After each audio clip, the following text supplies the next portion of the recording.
போகிறீங்க? இன்றைக்கி வந்து நெல்லிக்காய் சட்னி தான்மா.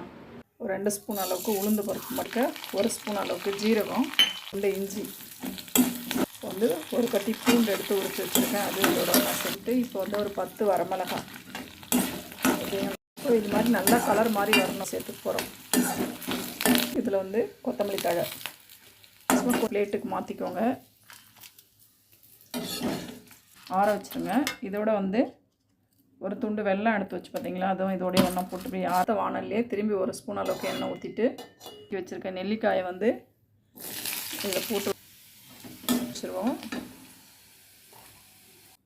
இதை வந்து நம்ம வறுத்து வச்ச இந்த இப்போ நம்ம தேவையான அளவு உப்பு சேர்த்துக்க போகிறோம்.